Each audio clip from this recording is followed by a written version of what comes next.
Okay, I think we're ready.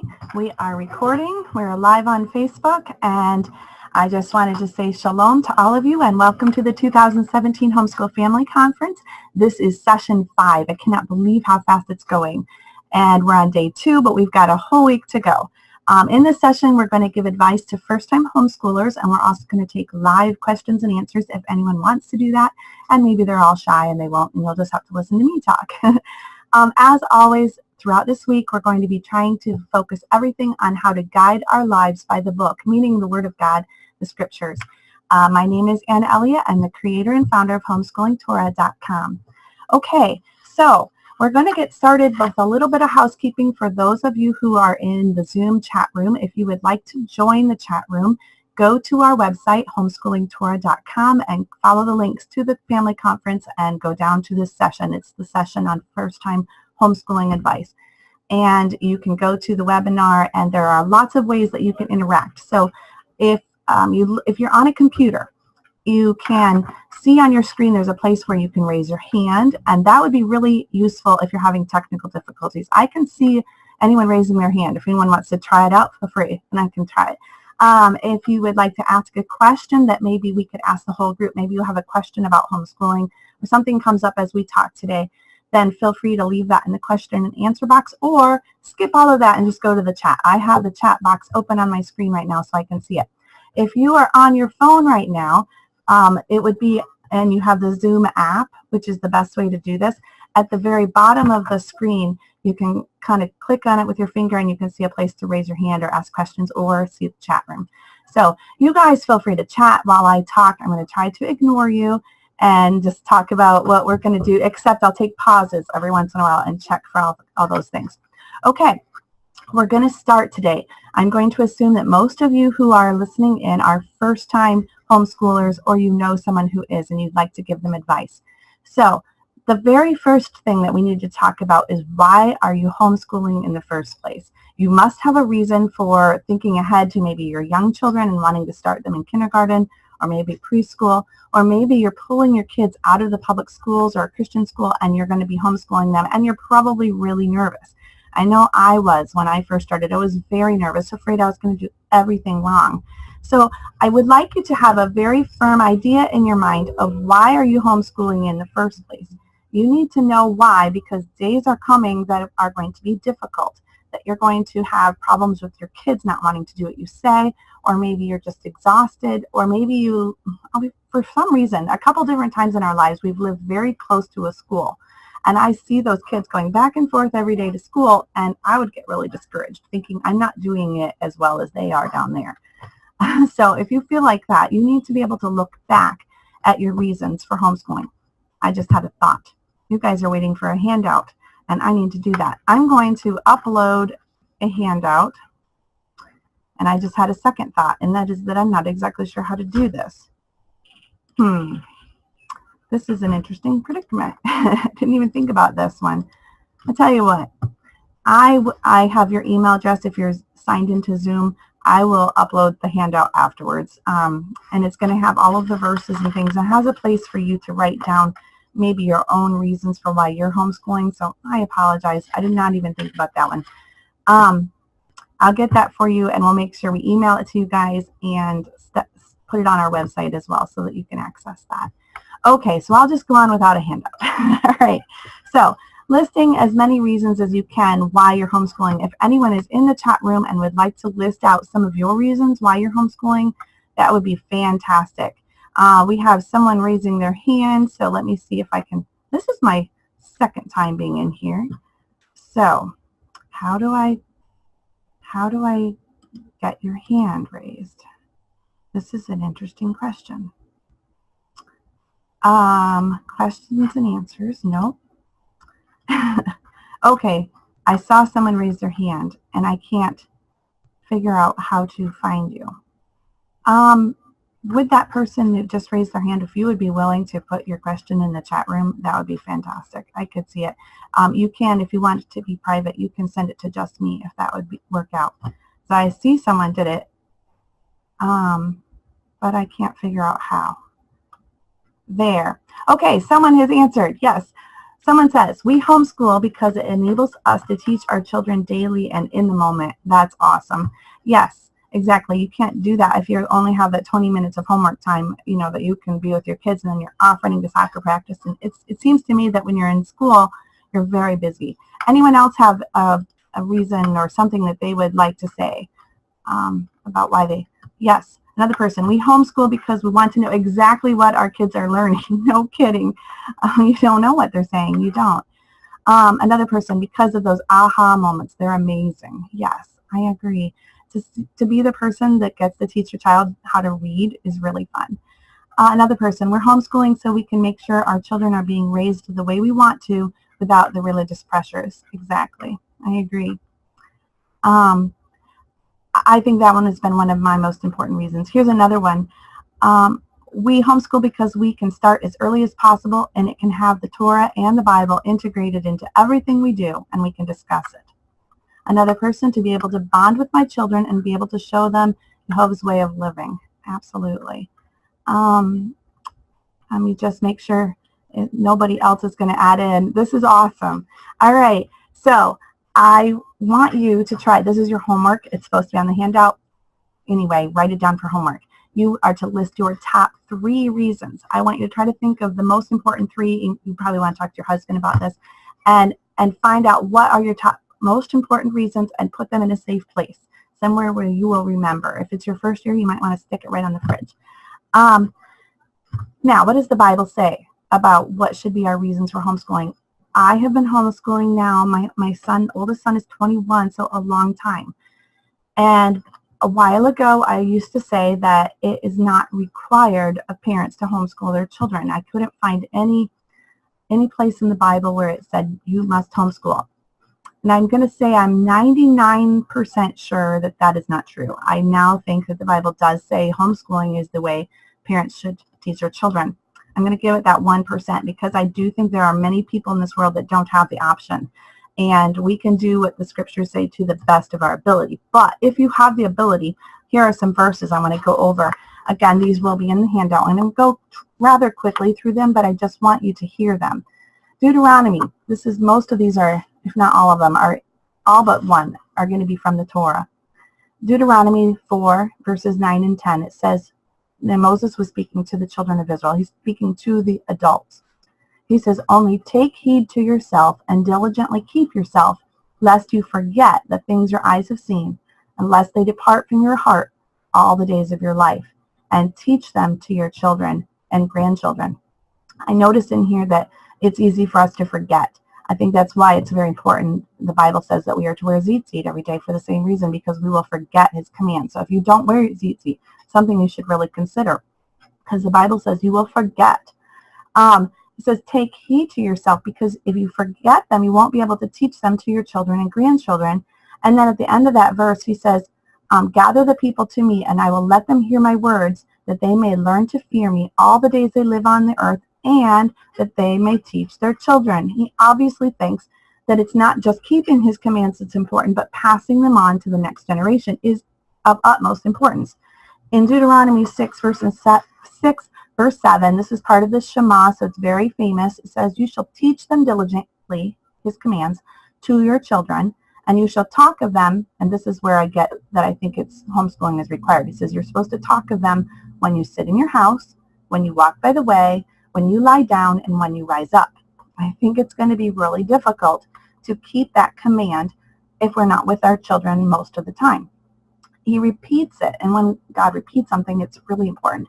He repeats it in Deuteronomy 11:19. He says, you shall teach them to your children, speaking of them when you sit in your house, when you walk by the way, when you lie down, and when you rise up.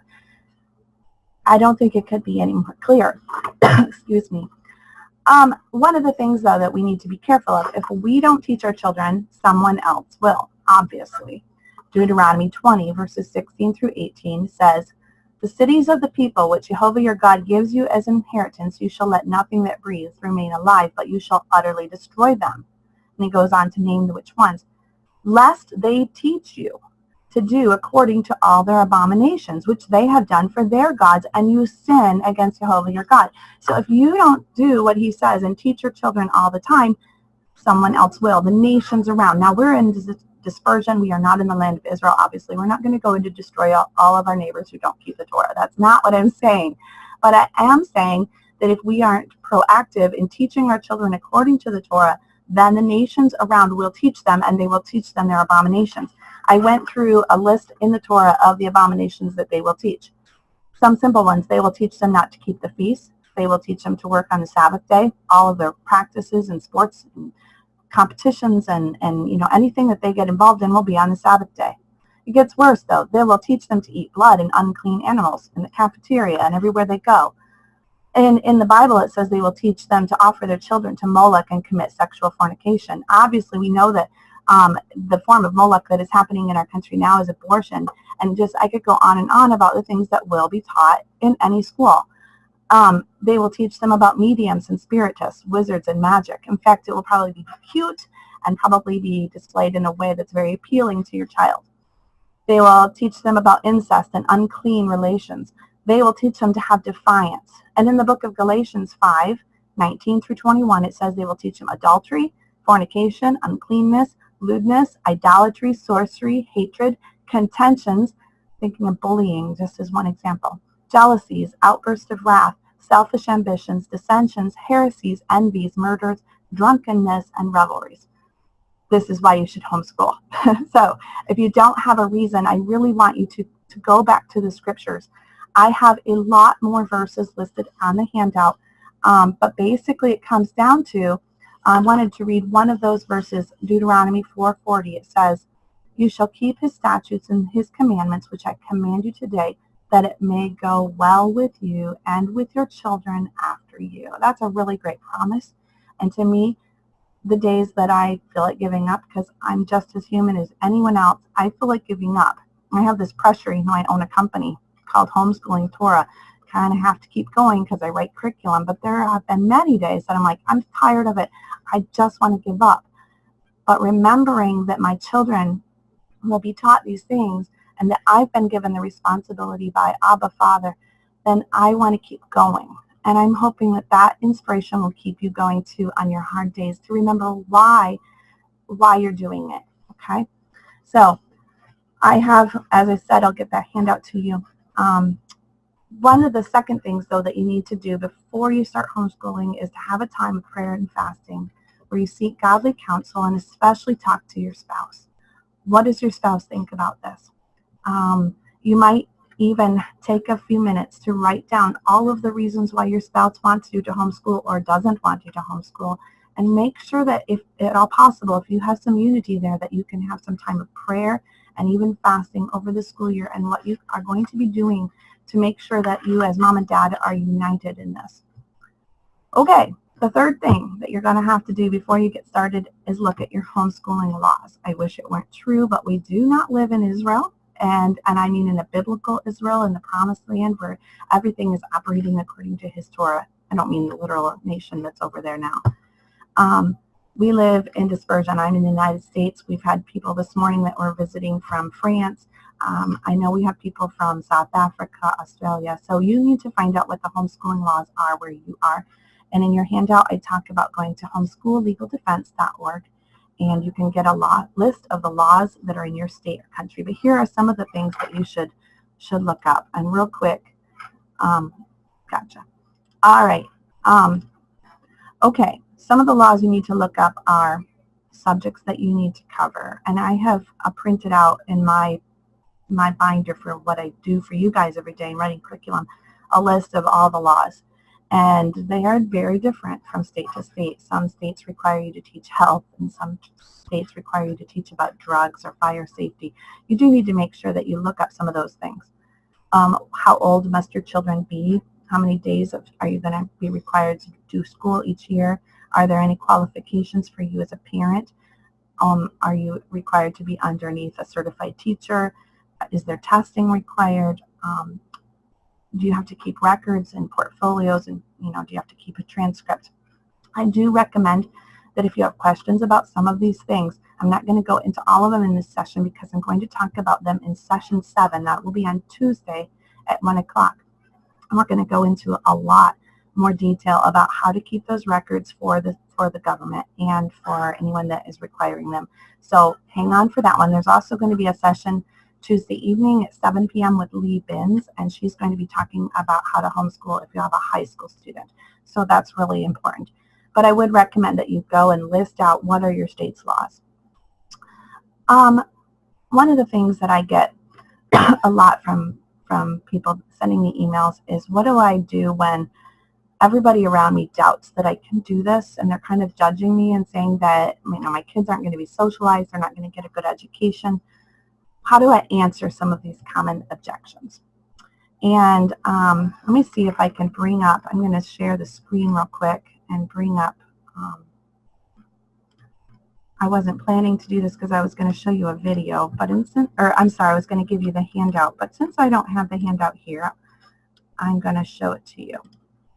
And I'm going to open up this tab, and I'm going to put in, hopefully it just comes right up. It does.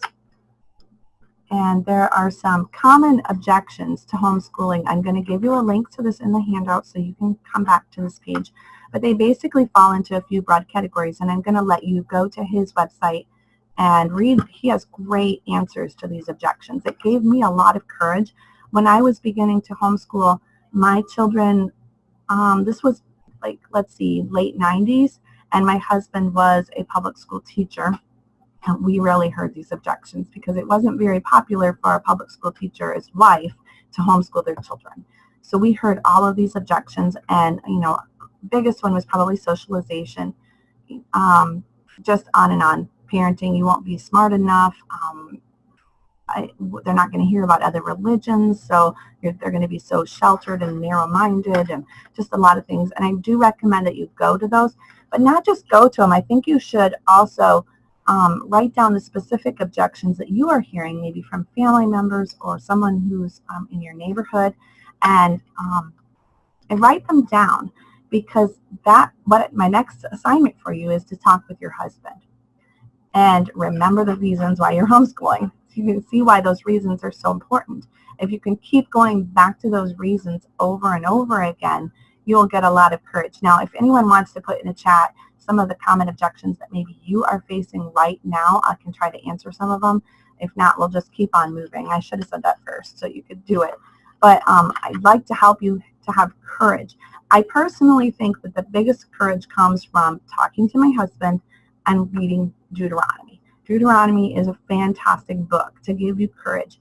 Every time I start to get afraid about pretty much anything in life, it's not even a parenting issue, but especially in parenting, the book of Deuteronomy takes those fears completely away.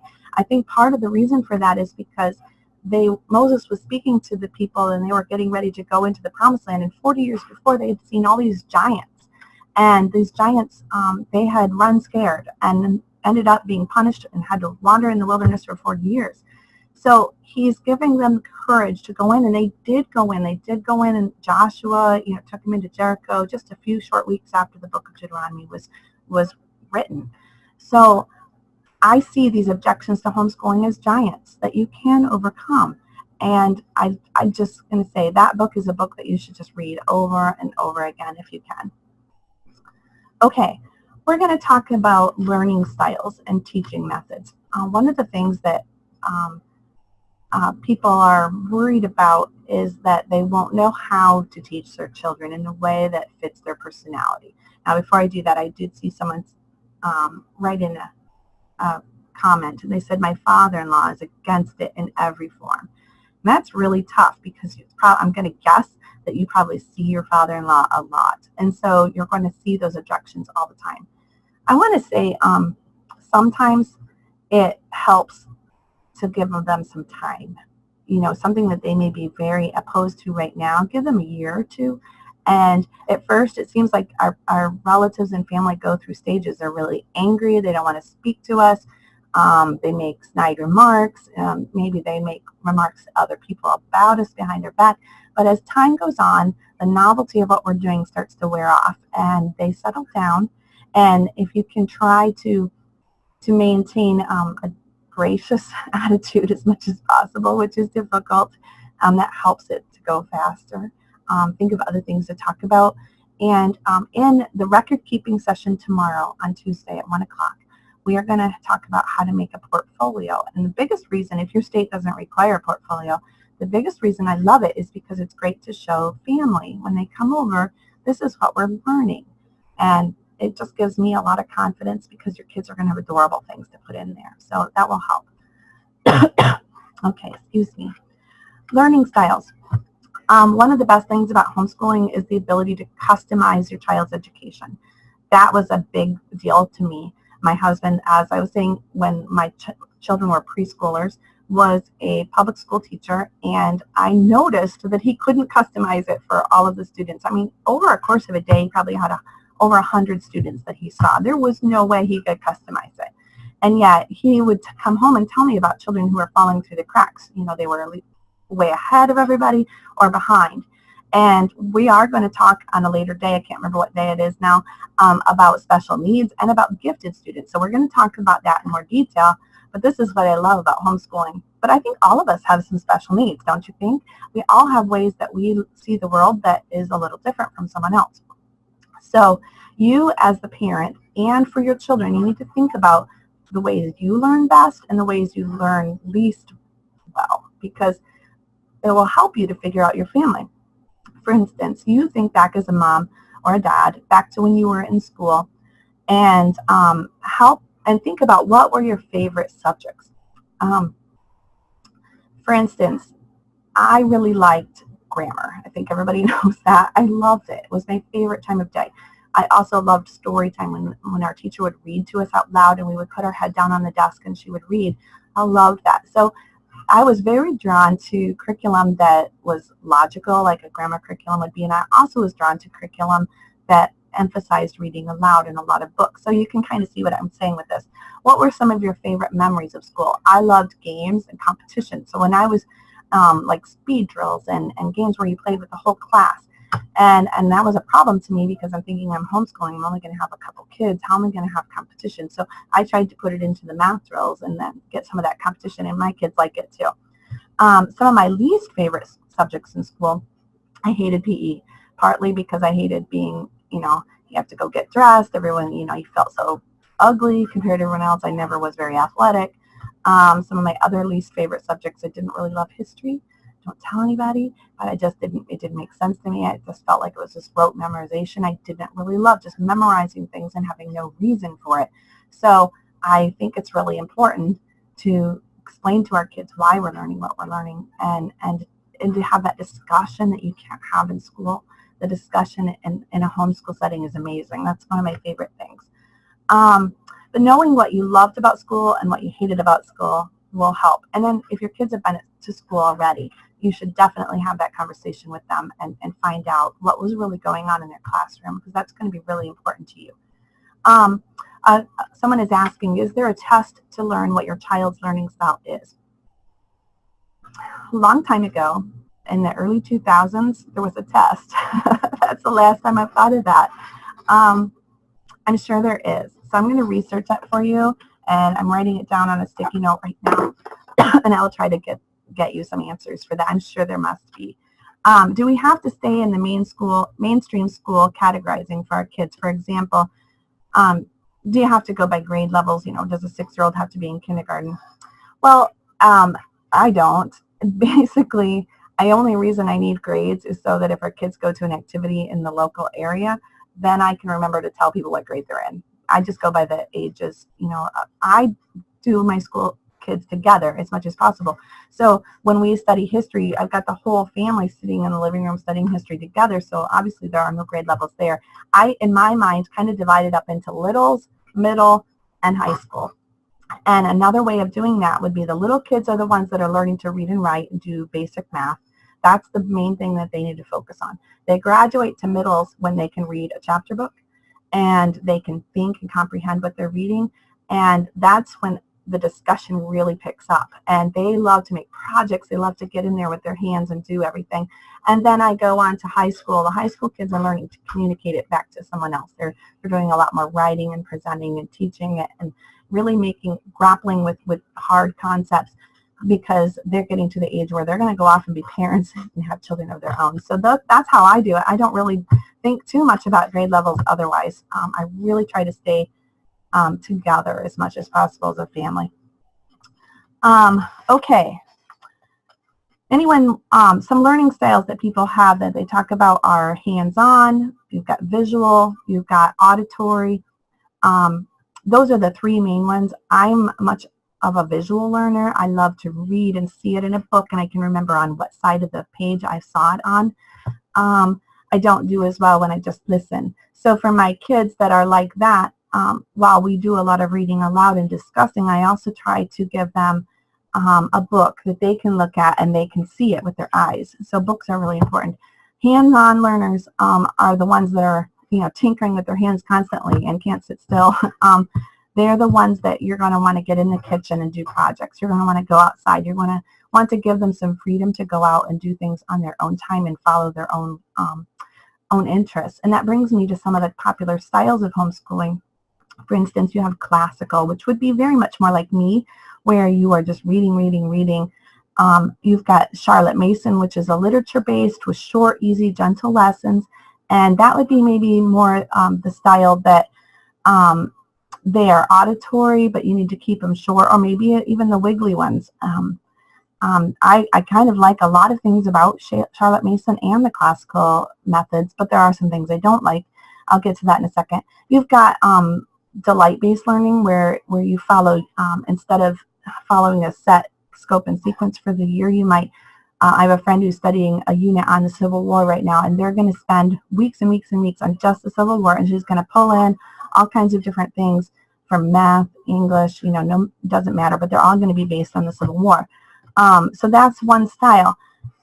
I don't really think there is a right or wrong here. I think that Yehovah has gifted you with things that are your personality. And again, he put those kids in your home. We were talking about this in an earlier session. Because he gave you those children, you should feel free to do it the way he made you. He set you up. He built you. If you are built that way, then definitely go for the things that you're strong in. Having said that, there are some skills that every child needs to learn. Every child does need to learn to pay attention and to lengthen their attention span. So, you might want to focus on some of those characters' qualities, but I don't know that there's necessarily a right and a wrong way to do it. I do have a book that I've written. It's called Biblical Home Education. And in there, I talk about the hear, learn, keep, do method. I just kind of made that up based on the book of Deuteronomy again, where, we first hear about something, then we review it. That's where the learning is. We keep it, meaning we keep it long-term instead of short-term. It's a long-term review. And then we put into practice what we've learned. And that's a really quick nutshell. And in the handout that I send you or on my website, you can find that book. Someone asks, how do you lengthen your child's attention span? That's a really great question. I think to be intentional about it, if you notice a child that can't sit still for very long, maybe time them for a couple days and see how long is their attention span, and is it longer for certain things than others.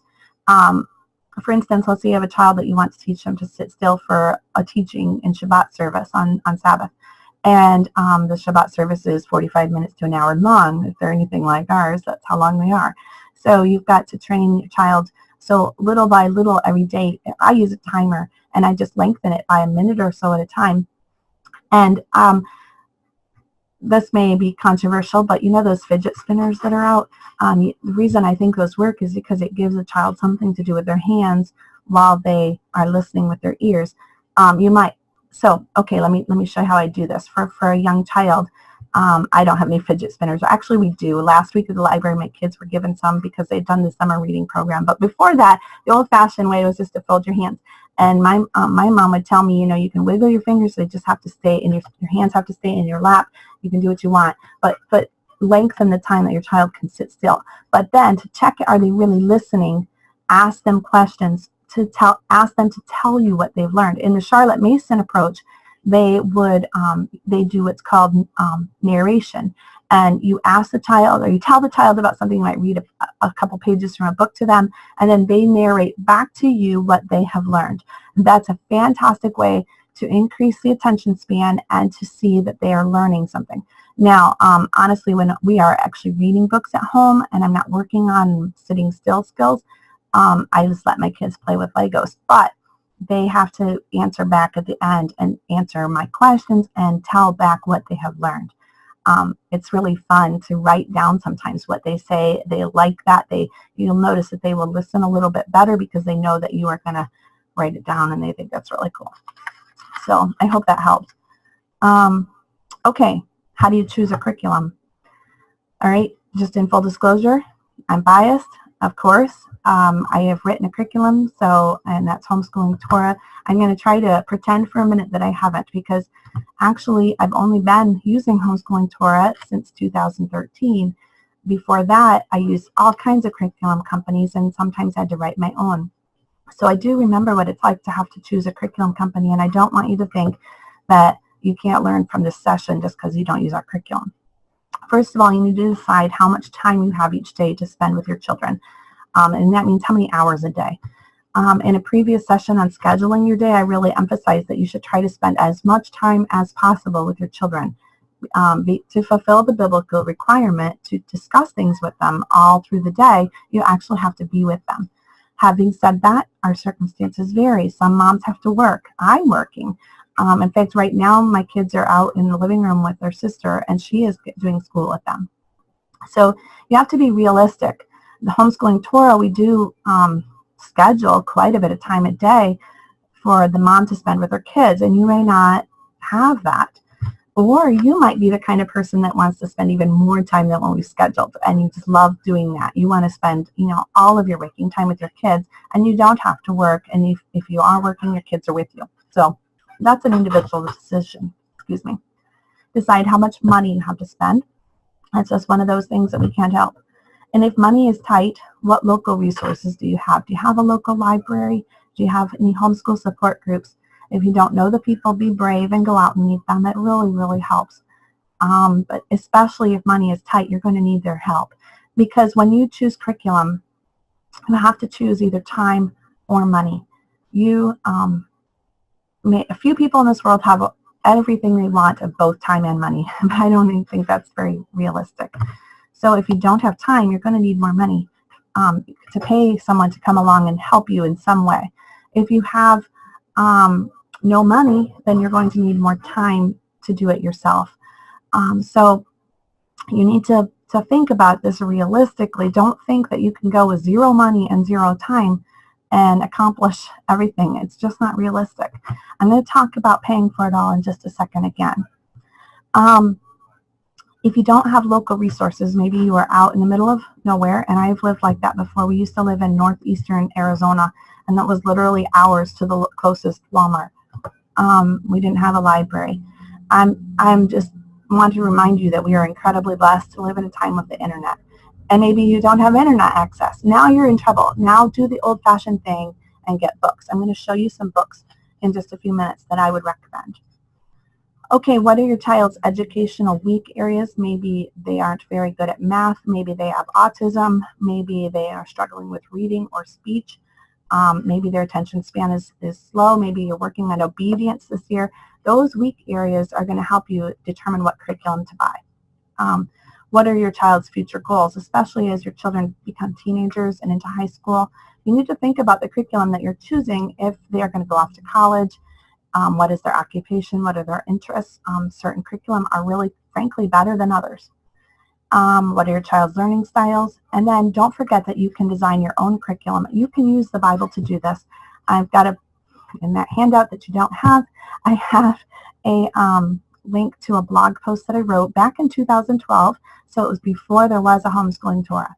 And it talks about how with very little money, you can use the Bible to teach every single subject. And I list out the specific ways to do that. I will make sure you get a link to that blog post. Okay, how do you pay for everything? Real quick, let me just double check that no one's asking a question. I do have a question that I'm going to answer, but I'm going to wait on it because it comes into a later area. Okay, expenses that you need to think about. If you're first time, it's not free to homeschool. It's just not. I used to think it was free to go to public school. And when my husband was a teacher, and he would send home notes saying, you have to buy tennis shoes, you have to have this supply for this class, and you need to go on these field trips, and by the way, this amount of money is due at school, and you've got lunches. I was surprised at how expensive it was, and I felt kind of good about the fact that we were homeschooling and I was saving all this money. But don't deceive yourself. In 2013, when we did not have any income coming in for months, this was our story that kind of goes back into Homeschooling Torah and why we started it. I found out how difficult it is to homeschool with literally nothing. It can be done, but it's really, really difficult. And here are some expenses that you should not forget about. You're going to need to pay for internet access. To me, that would be really high on my list. The second thing would be books. If you need to buy books, just reference books. They cost money and you're going to need them. You're going to need a computer and a printer. If you use Homeschooling Torah, you're going to need a lot of a printer and printer ink, and that can add up. I have a laser jet printer here, and I looked online today on Amazon. They're running anywhere from $150 to $330 for a similar one that I have. I don't know if you need that because I print a lot just for writing curriculum, but it only cost me about $9 for a toner cartridge. So I can print many reams of paper. Probably, I should have figured this out, 4 or 5 reams of paper for that $9. So that is a really good investment if you have it. If not, there is the HP Ink program that you can subscribe to, and it allows you to print up to a certain number of pages a month. I would propose that you would need at least $10 to $15 a month with the HP Ink program if you're going to print everything from Homeschooling Torah, and that doesn't count any other printing that you might want. So you can see that ink can add up. What about classes that you might want to enroll your kids in, either locally, I do advise this, or online classes such as Click or Schoolhouse Teachers. They have a lot of good classes. You might want to get your kids involved in sports or music lessons or art lessons. You've got museums and field trips that you want to go on, and if you do that, you've got gas money and food money. You might need a tutor if you're going into calculus and you've never had calculus yourself. You're probably going to need some help. Or you're going to have to learn it all yourself, and then time is expensive. If I'm going to show you some books, I'm going to share my screen real quick. My favorite book of all time to get, if you are going to need some reference materials, I love Ruth Beechick. Ruth Beechick is just, she's not alive anymore. She was not Torah observant, but she was a fantastic Christian lady who believed the Bible was accurate in every way. We use a lot of her books in our history curriculum, but down here, you can teach your child successfully, and the 3 R's. The 3 R's, I'll show you that one first because this is for kindergarten through 3rd grade. I would get it before your kids are that age. I would get it when your kids are 1. and she just has really gentle ways to teach your children to read, to write, to use language. And in fact, I'll show you another one down here. Language and Thinking for Young Children is a great book to have for preschool students. And I just can't recommend it enough. But as your children get a little bit older, this book here, You Can Teach Your Child Successfully, is good for grades 4 through 8. These books are fantastic to have on your shelf to look at when you're not sure how to teach something. For instance, let's say your child is learning about how to borrow in subtraction, and the teacher's manual does not explain it well enough, and you've never explained it before. Her books are great, and she has even more books. Honestly, if you're going to spend money, this is a great place to spend money. I love her book on heart and mind. That's more abstract and not so practical, but it's really good, and so on. Great books. So I'm going to show you here some more books that I have. This one is Educating the Wholehearted Child by Clay and Sally Clarkson. It is just fantastic for, maybe you can see it better. It is fantastic for just a million different ways. I recommend this book, and it's basically how to reach their heart and how to disciple them. But you're going to need some books for just various subject areas. Let's say you're teaching grammar, and I'm talking about if you can't afford curriculum, okay? Because we would help you if you joined Homeschooling Torah. But if you can't, this is a great book. You can probably only find it used. It was published by Bob Jones University Press, and it's really helpful for teaching that. Usborne is a great company as far as resource books. They have a lot of encyclopedias and dictionaries that help you teach different things. I would say that they are not Christians. They do not believe in the Bible, so they're going to put in some evolution. But I've been able to rip out those pages or just even discuss it with my kids. Here's another one that they have on math that is very helpful. It has all kinds of really helpful ways on teaching. And no, I'm not an Usborne distributor, nor do I want to be. As far as science, a good book to have on your shelf, The Biblical Basis of Modern Science by Henry Morris, will go into a lot of areas about science and talk about what the Bible says in that area. Those are just a short example of some good books to have if you are going to need to teach your children without a curriculum. And you know what? Even if you have a curriculum, those are just great books to have. Okay, real quick, I'm going to share my screen one more time. And I'm going to talk about if you are new to homeschooling Torah and you're a first-time homeschooler, what are some things that you need to do? And I'm going to share my screen one more time. You guys are good to put up with me today. Okay, if you're new to homeschooling Torah, here are some of the pages that you just don't want to miss. If I could give this advice, I think we must say it almost every day in questions. And I've got some ideas on how to make it easier for new customers to get used to our website. It's big. There's a lot of stuff here. And if you have ideas, I'm all ears. I sometimes am too close to this. I've been on this website for a long time, and I know where everything's at, and I forget that other people don't know where things are. Even Heidi, our customer support representative, she's on here a lot, and she can't find things. And I'm like, Ann, you got to organize things better. But if you are a new customer and new to homeschooling, or just a new customer, here are some pages on our site that you just don't want to miss. First of all, head over here to the member home, and you just click on member home right here, and that's super important. It'll tell you basic things like when your membership expires. My membership never expires because I'm the owner. Okay, but yours, it'll tell you, some information about your account. That's just basic. But see this button right here? It says new, start here. That's where you should start. It's really, really important. I wish if I could give one piece of advice, it would be that everyone take a whole week to go through this page and just do everything it says on it, and you would feel so much more comfortable about using your membership. But it's going to introduce you to how to choose which subjects are you going to teach your children. That's a very common question that we get.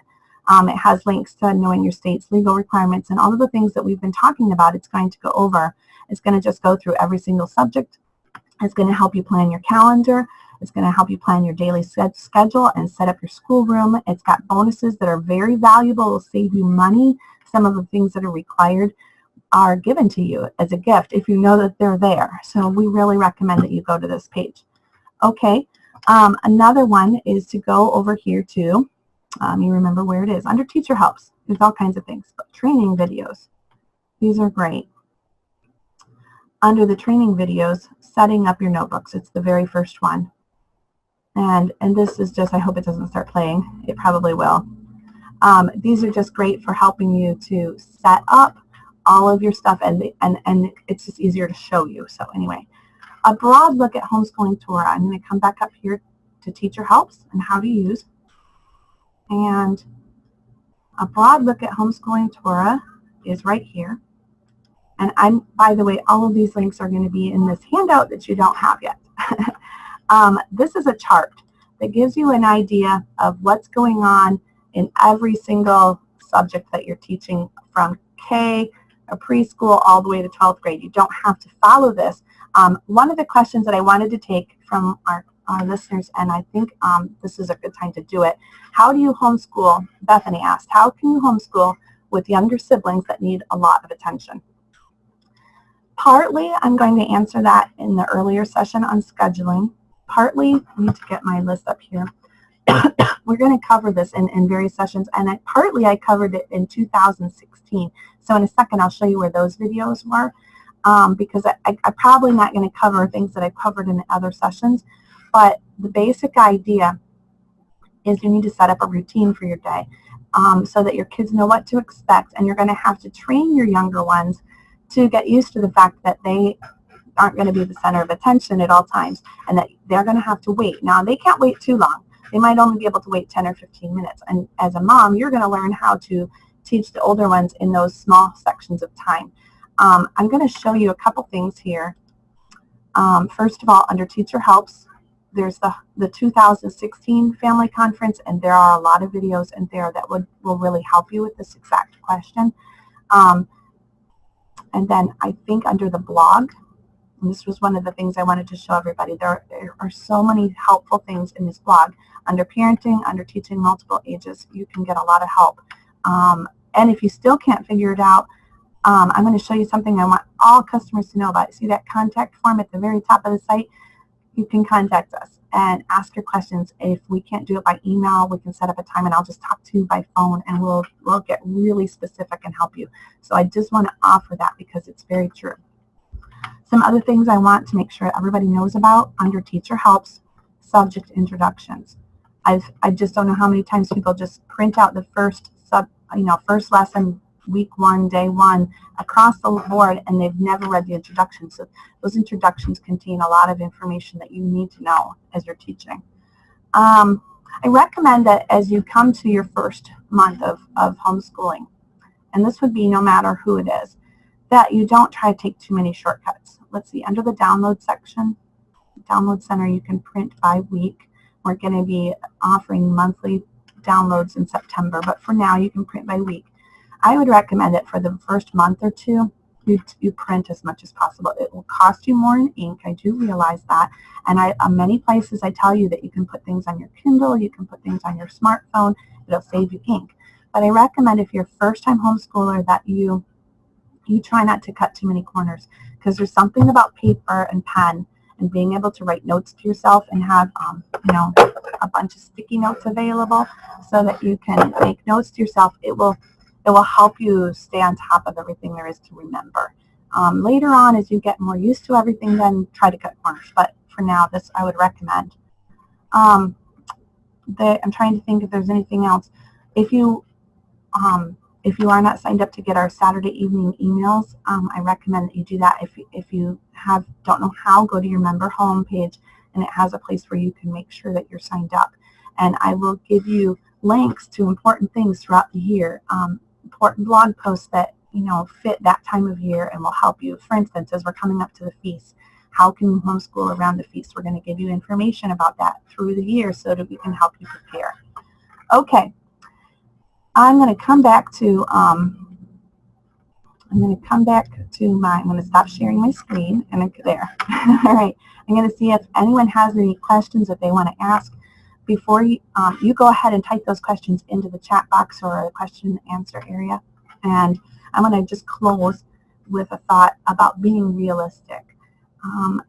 As I was getting ready for this session, on my phone I have Google Keep, and I use it as my journal, and I write things down for myself as I think about them all day long. And even at night when I'm lying in bed, I have my phone there and I can reach over and just enter something into Google Keep.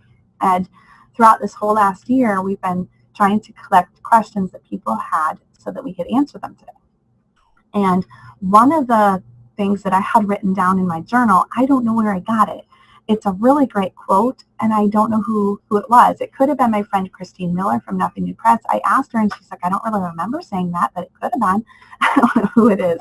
So this is a great quote, and it's going to be in your handout. And it says, in every part of your world that you can control, celebrate the Torah in all its beauty. And in all the areas you cannot control, celebrate love and bring joy to others, which is also the Torah. Basically, what that's saying is that you can prepare as much as possible ahead of time to homeschool your kids, and you can try to have this great year, and then 2 days in, you've got everybody in tears, and you're in tears, and you're all sitting around the dining room table in tears, and you're ready to give up. And I promise those days are coming. February is also another time that, it's dark outside, at least here in Michigan, and gloomy, and everyone gets discouraged. But as much as you can control, celebrate the fact that you're with your children. Celebrate the Torah, the fact that you can teach it to your children. But maybe your husband doesn't teach the Torah, and he's only permitting you to use a different curriculum, something that you're not allowed to talk about things, or maybe you don't have all of the advantages that you think other families have. In those areas, celebrate love and bring joy to others. Being thankful for what you have. How can I be gracious to my husband? How can I be gracious to my extended family that lives nearby? How can I bring joy to my children, even in our circumstances when it's not how I really want it to be? Sometimes our expectations are up here and real life is down here. And yet in those moments we can be thankful and we can be joyful, and we can, all day long practicing Thank you, Abba. Thank you, Abba. And it really helps your attitude and it will help your kids. And that's the Torah too. So you think, I'm not really keeping the Torah like all these other families are, but you are. Because the Torah is about loving Him and loving others. And to the best of your ability, showing joy and thankfulness and gratefulness in whatever circumstance you're in. All right, I'm going to just check and see if anyone has any more questions. This was fun. We're going to do another session tonight at 7 o'clock on how to set up your schoolroom. I'm really excited about that one because I'm going to get to show lots of pictures. But I do hope that you will go and check out all of those other videos. All right, I'm not seeing any other questions. If you do have one that you think of later, remember, use that contact button on our website. That's why it's there. Send me an email and we'll answer you. I might be a little slower this week, but we'll do our very best to get through emails. All right, we'll see you in the other sessions. Shalom.